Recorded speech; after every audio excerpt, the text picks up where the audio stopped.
Martin John Bryant mató a 35 personas para que todos lo recordaran.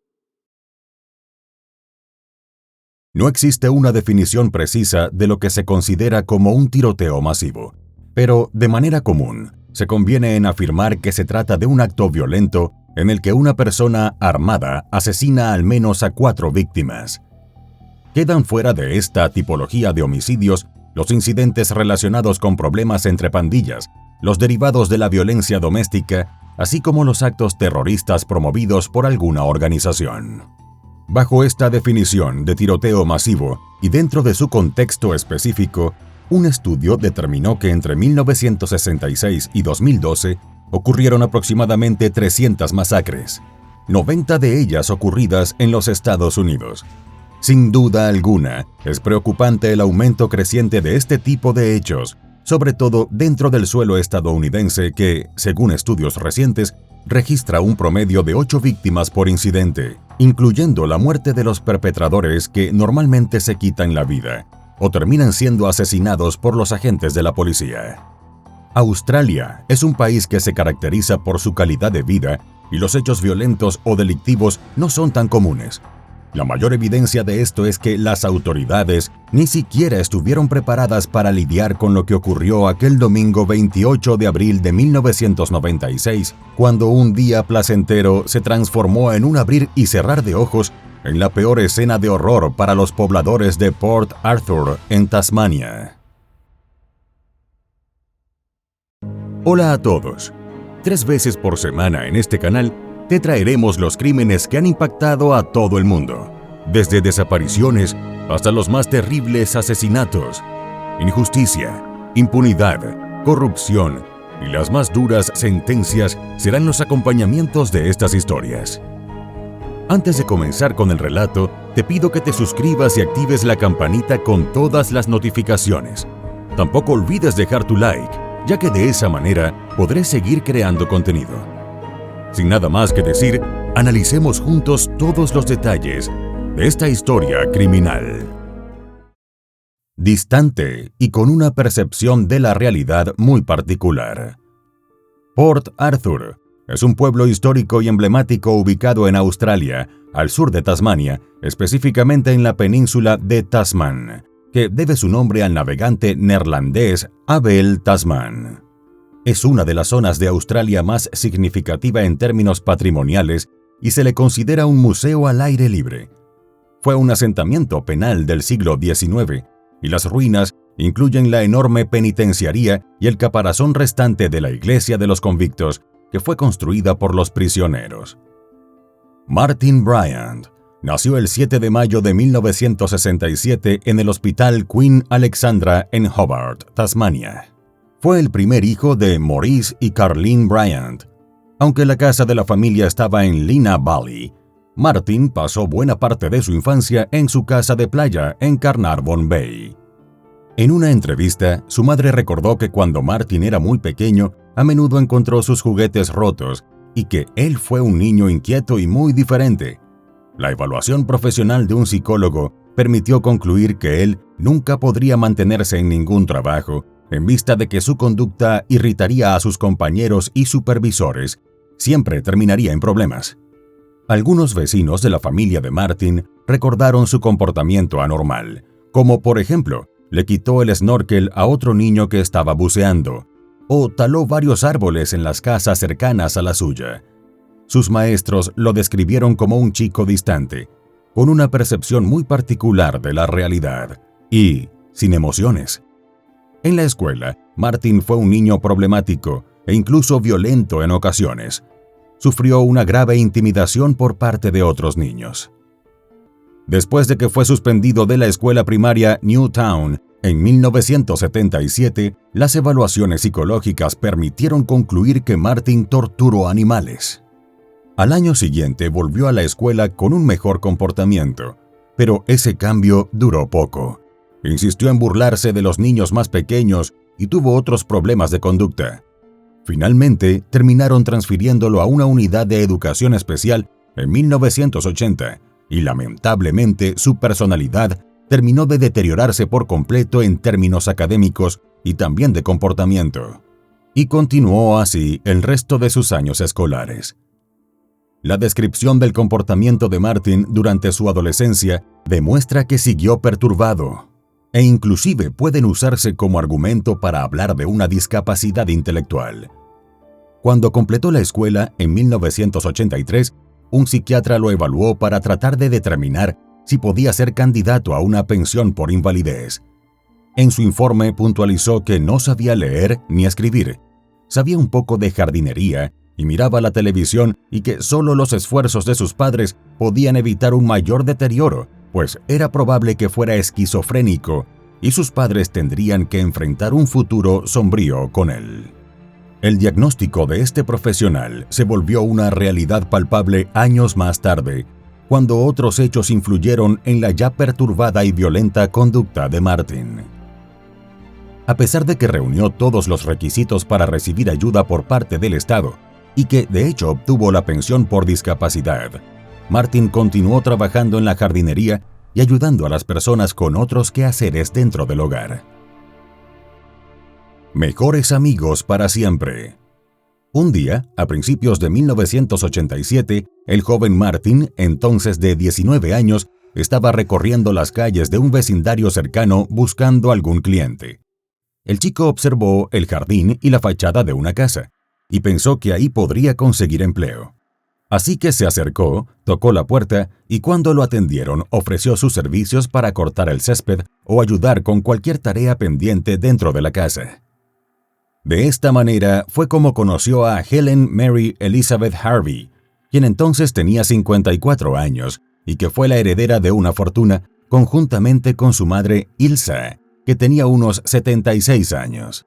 Inmediatamente hubo una conexión con Martin y se convirtieron en amigos casi de manera instantánea.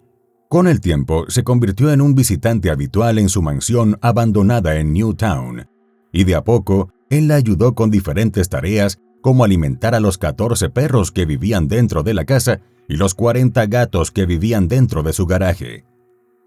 3 años después del inicio de esta amistad, en junio de 1990, alguien denunció a Helen ante las autoridades sanitarias. Cuando las autoridades intervinieron, comprobaron que tanto ella como su madre necesitaban tratamiento médico urgente. De hecho, Ilsa murió varias semanas después. Se ordenó la limpieza de la mansión, y el padre de Martin se tomó una licencia por servicio prolongado para ayudar a su hijo a limpiar. La amistad se hizo mucho más fuerte. Martin y Helen se sintieron muy bien juntos. Entonces Helen invitó a Martin a vivir con ella en la mansión y prácticamente de inmediato empezaron a gastar grandes cantidades de dinero, lo que incluyó la compra de más de 30 autos nuevos en poco menos de 3 años.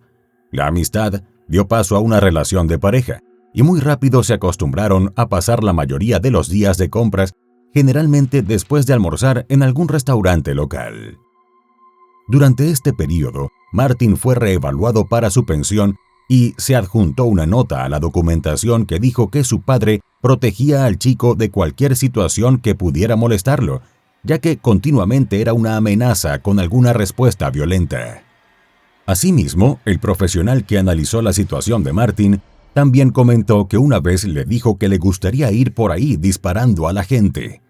Finalmente, la conclusión profesional fue que era muy inseguro y hasta peligroso permitir que Martin estuviera lejos de sus padres, quienes de una u otra manera siempre lograban controlarlo. Dada la prohibición respecto a poder tener animales, en 1991, Helen y Martin se mudaron a una granja de 29 hectáreas llamada Taurusville, que ella compró en el pequeño municipio de Copping. Los vecinos recordaron que Martin siempre llevó un rifle de aire y a menudo le disparó a los turistas cuando se detenían a comprar manzanas en un puesto en la carretera. También comentaron que muchas veces, en la noche, deambuló por las propiedades vecinas disparando con el rifle a los perros cuando le ladraban. No importó cuántas veces lo intentó, lo evitaron a toda costa a pesar de su insistencia por hacerse amigo de ellos. Podía comprar lo que quisiera, pero no amistad y compañía. Su única amiga en realidad fue Helen, hasta aquel día fatal en el que ella murió. El 20 de octubre de 1992, su automóvil se desvió hasta el sentido contrario de la carretera y fue golpeado de frente por otro automóvil. Martin iba en el vehículo en el momento del accidente y de hecho estuvo hospitalizado durante 7 meses con lesiones graves en el cuello y la espalda. La policía lo investigó brevemente por el papel que desempeñó en el accidente, ya que Martin tenía la costumbre de lanzarse al volante y, como resultado, Helen tuvo 3 accidentes. A menudo les dijo a las personas que esa era la razón por la que nunca condujo a más de 60 kilómetros por hora. Martin fue nombrado el único beneficiario del testamento de Helen y tomó posesión de los activos que en total ascendieron a $550,000 australianos, un poco más de $400,000 norteamericanos. Como Martin solo tuvo una vaga visión de los asuntos financieros, su madre solicitó una orden de tutela que se le otorgó, colocando los activos heredados de su hijo bajo la administración de fideicomisos públicos. La orden se basó en la evidencia de la capacidad intelectual disminuida de Martin. Maurice, el padre de Martin, asumió la responsabilidad y se hizo cargo de la granja de Copping. Martin regresó a la casa familiar para recuperarse después de que salió del hospital. A Maurice le recetaron antidepresivos y transfirió discretamente su cuenta bancaria conjunta y sus servicios públicos a nombre de su esposa.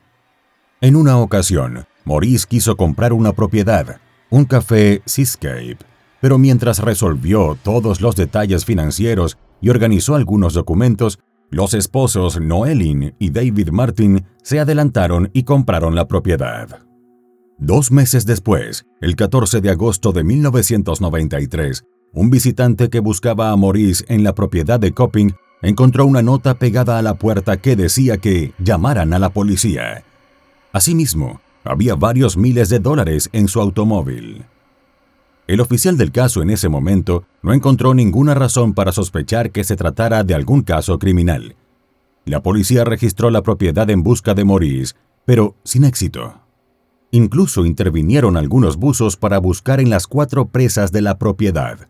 Finalmente, el 16 de agosto, se encontró su cuerpo en la presa más cercana a la granja, con un cinturón de buceo alrededor del cuello. La policía calificó la muerte de antinatural y dictaminó que Maurice se quitó la vida. Con la desaparición de su padre, Martin heredó las ganancias del fondo de jubilación de su padre, valorado en $250,000 australianos, un poco más de $180,000 estadounidenses. Martin vendió la granja de Copping y se quedó con la mansión de Newtown. Los overoles blancos que usó mientras vivió en la granja fueron reemplazados. A menudo usó un traje de lino gris, corbata, zapatos de piel de lagarto y un sombrero de Panamá. También cargaba un maletín durante el día y le dijo a cualquiera que lo escuchó que tenía una carrera bien remunerada. Otro atuendo estrafalario del acomodado Martin fue un traje azul eléctrico con pantalones acampanados y camisa con volantes. Usaba esta ropa cuando iba al restaurante que frecuentaba. El dueño recordó que fue incómodo y triste. Todos se rieron de él. Agregó que sintió mucha pena por él y se dio cuenta de que ese joven estaba solo y no tenía amigos. Con la muerte tanto de su padre como la de Helen, Martin se sintió cada vez más solo. Desde 1993 hasta fines de 1995, visitó 14 veces varios países extranjeros. El resumen de sus viajes en aerolíneas nacionales llenó 3 páginas. Martin odió los destinos a los que viajó, ya que descubrió que la gente lo evitaba tal y como lo hicieron en Tasmania. Martin disfrutó el tiempo mientras transcurrían los vuelos, ya que hablaba con las personas sentadas junto a él que no tuvieron otra alternativa que escucharlo por educación. Más tarde, se alegró mucho al describir algunas de las conversaciones más exitosas que tuvo con otros pasajeros. Contrario a lo que todos pensaron, el día a día del chico era muy complicado. De hecho, a finales de 1995, Martin intentó quitarse la vida después de decidir que ya tuvo suficiente. Más tarde comentó que sintió que más personas estaban en su contra de las que lo querían, que cuando trató de ser amigable con todos, ellos simplemente se alejaron. Aunque anteriormente fue un poco más que un bebedor social, la situación con el consumo de alcohol empezó a salirse de control. Martin tomó a diario media botella de sambuca, una botella de Baileys y combinadas con vino de Oporto y otras bebidas alcohólicas dulces. Horror en Port Arthur. La vida en Australia suele ser bastante tranquila y pocas veces ocurre algún delito o crimen que encienda las alarmas de la opinión pública. Es por esto que muchos especulan que Martin pudo haberse inspirado en el caso Dunblane, ocurrido el 13 de marzo de 1996. Ese día, Thomas Hamilton asesinó a 16 estudiantes y a un maestro, y también hirió a otras 15 personas antes de quitarse la vida, en la escuela primaria de Dunblane, muy cerca de Stirling, Escocia, en el Reino Unido. Sigue siendo el tiroteo masivo más mortífero en la historia británica. Así que fue muy poco probable que alguien pudiera anticipar lo que estaba por ocurrir. El domingo 28 de abril de 1996, Martin se levantó temprano, puso el despertador para que sonara a las 6 de la mañana. A su madre y a su novia para ese entonces, Petra Wilmot, les pareció extraño porque él nunca usó despertador. Ninguna de las dos se imaginó el plan que estaba en marcha, ideado por Martin semanas atrás. Compró unas armas largas de guerra y un bolso lo suficientemente grande y resistente para poder transportarlas con una cantidad importante de municiones. Después de alistarse, se subió a su vehículo Volvo y manejó al Seascape, alojamiento y comida. Ahí estaban los esposos Martin, y ese día pagarían con su vida aquella vez que se adelantaron a comprar esa propiedad que le gustó tanto a Maurice. Martin apuñaló a David Martin y luego les disparó a él y a su esposa Noeline. Los asesinó a ambos. Se convirtieron en sus primeras víctimas.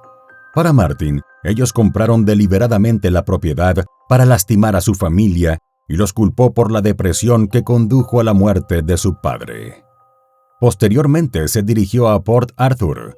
Una vez ahí, cerca de la 1:10 de la tarde, ingresó a Broad Arrow Café, en los terrenos del sitio histórico. Llevaba una gran bolsa de lona azul. Pidió un almuerzo y mientras comió, conversó con algunas personas. Cuando terminó de almorzar, Martin se dirigió hacia la parte trasera del café y colocó una cámara de video en una mesa vacía. Sacó una carabina Colt AR-15 SP-1, un rifle semiautomático, se la colocó a nivel de la cadera y comenzó a disparar a los clientes y al personal del establecimiento. Aproximadamente en tan solo 15 segundos, disparó entre 25 y 30 tiros, matando a 12 personas e hiriendo a otras 10. Luego caminó hacia la tienda de venta de regalos. Muchas de las personas habían corrido hasta ahí, huyendo del asesino. Disparó 12 veces más, matando a otras 8 personas e hiriendo a otras 2. Ian Kingston, un guardia de seguridad, se apresuró a salir en busca de ayuda y al mismo tiempo alertó a los visitantes para que se retiraran del lugar. Les dijo que había un loco disparando en contra de las personas, que estaba matando a la gente, pero algunos no entendieron y creyeron que se trató de un show, de una recreación histórica. Finalmente, pudieron comprobar con sus propios ojos todo lo que estaba ocurriendo cuando vieron a Martin disparando en el estacionamiento. Después de la segunda ola de disparos, Martin cambió de armamento. Antes de huir, usó un rifle de batalla L1A1 self-loading, con el que siguió disparando a las personas que encontró a su paso. Inclusive siguió a varios hasta el sitio en donde se escondieron buscando refugio y les disparó a sangre fría. Finalmente, volvió a subirse a su Volvo 244 amarillo y mientras se alejó emprendiendo la huida, asesinó a 4 personas más e hirió a otras 6. Martin condujo unos 300 metros por la carretera hasta donde caminaban una mujer y sus 2 hijos. Sin contemplación alguna, se detuvo y disparó 2 veces, matando a la mujer y al niño que llevaba. La niña mayor huyó y se ocultó detrás de un árbol, pero Martin la siguió y la mató de un solo disparo. En su recorrido de horror, robó un vehículo BMW dorado. Asesinó a sus 4 ocupantes. A unos metros de ahí, se detuvo junto a una pareja que iba por la carretera en un vehículo Toyota de color blanco. Sacó su arma y los apuntó. Obligó al copiloto a meterse en el maletero del BMW y luego disparó un par de veces contra la conductora a través del parabrisas, asesinándola de manera instantánea. Martin regresó a Seascapes, le prendió fuego al auto BMW robado y llevó a su rehén a la parte de adentro, donde dejó los cadáveres del matrimonio Martin. La policía llegó en cuestión de minutos al lugar e intentó negociar con Martin. La conversación se prolongó durante varias horas hasta que se agotó la batería del celular que estuvo usando. Su única demanda fue que lo transportaran en un helicóptero del ejército hasta un aeropuerto. No logró nada antes de que se interrumpiera la comunicación. La policía rodeó rápidamente el Seascape. Sabían que Martin estaba adentro. Él siguió disparando contra la policía. Para ese momento, también las autoridades sabían que tomó un rehén, pero no tuvieron precisión sobre las personas que pudieran estar en el interior de la propiedad. Dos de los primeros policías en llegar a la escena, Pat Allen y Gary Whittle, se escondieron en una zanja con vista hacia el Seascape y se quedaron atrapados ahí por al menos 8 horas, hasta que otros compañeros decidieron disparar hacia donde estaba Martin y en el intercambio de disparos lograron rescatar a los dos policías.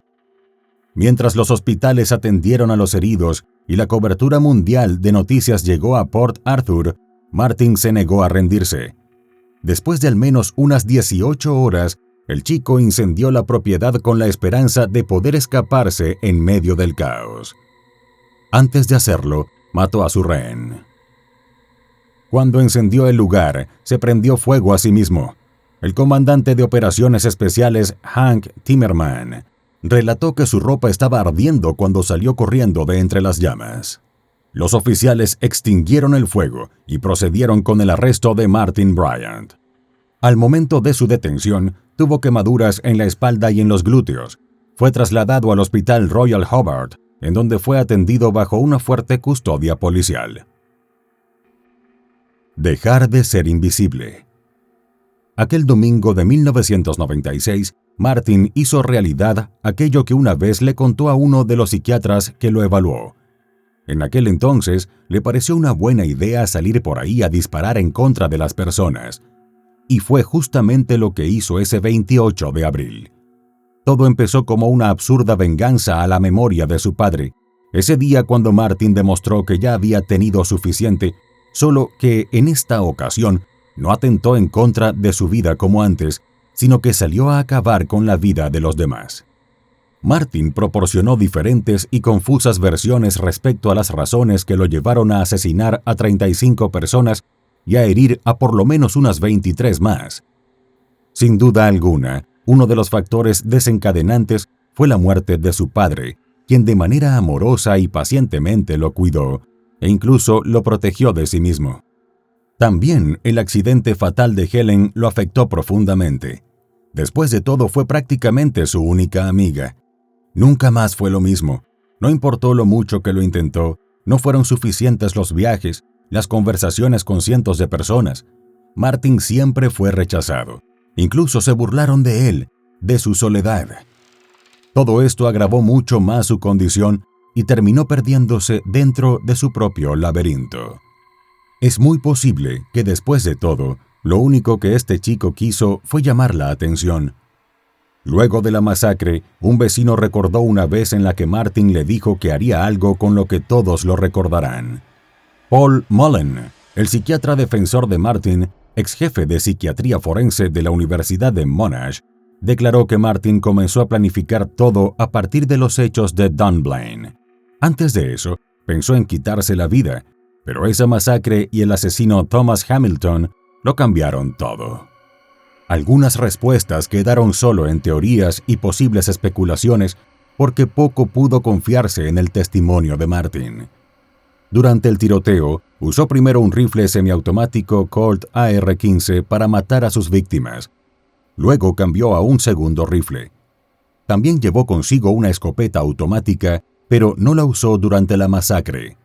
También compró un rifle semiautomático AR-10, pero no lo llevó el día de la masacre.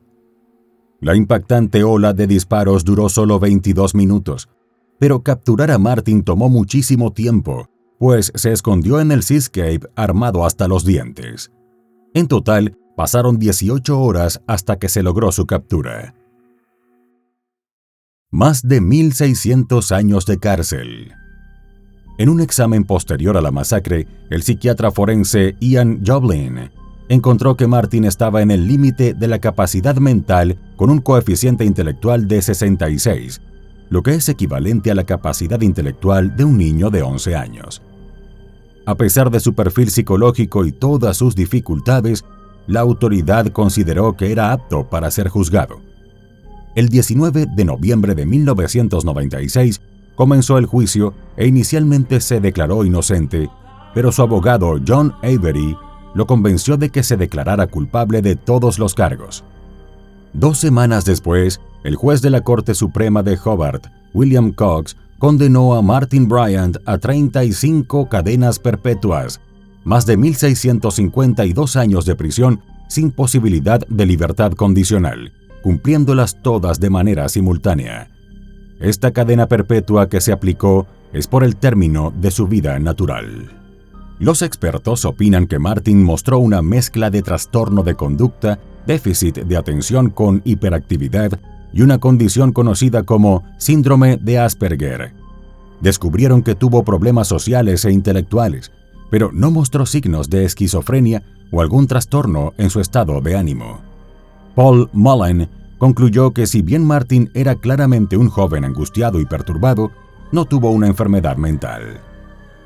Durante los primeros 8 meses de su encarcelamiento, estuvo recluido en confinamiento solitario casi por completo y en una celda especialmente diseñada para evitar que pudiera quitarse la vida.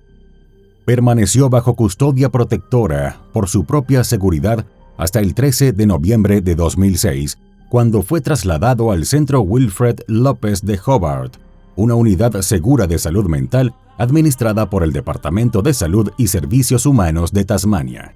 La seguridad exterior en la instalación está a cargo de un perímetro de 3 paredes, patrullado por guardias privados. El 25 de marzo de 2007, Martin intentó acabar con su vida cortándose la muñeca con una hoja de afeitar. 2 días después, lo volvió a intentar, en esta ocasión cortándose la garganta con otra hoja de afeitar. Estuvo hospitalizado por un periodo breve. A partir de enero de 2020, Bryant ha estado alojado en la prisión de máxima seguridad de Risdon, cerca de Hobart. A los pocos días de la masacre de Port Arthur, el primer ministro australiano John Howard declaró que cambiarían las leyes de armas del país. Las nuevas reglas prohibieron las armas largas automáticas y semiautomáticas.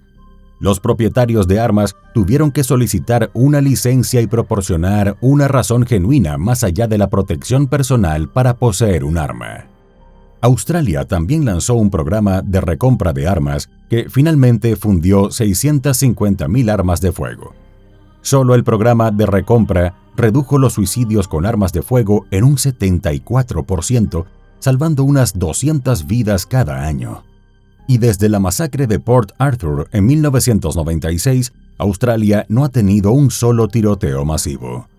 Lo ocurrido en Port Arthur, Tasmania, Australia, aquel 28 de abril de 1996, transformó un domingo placentero en las peores horas de horror para sus pobladores.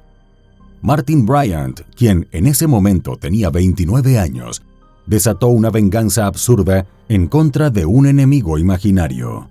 Solo quiso llamar la atención porque tuvo suficiente rechazo y soledad, y terminó afectando la vida de cientos de personas.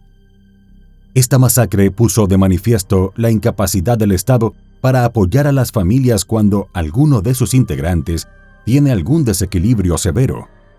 Martin Bryant fue un peligro para él, para su familia y para todos a su alrededor, y ninguna institución, nada ni nadie pudo evitar aquel desenlace fatal.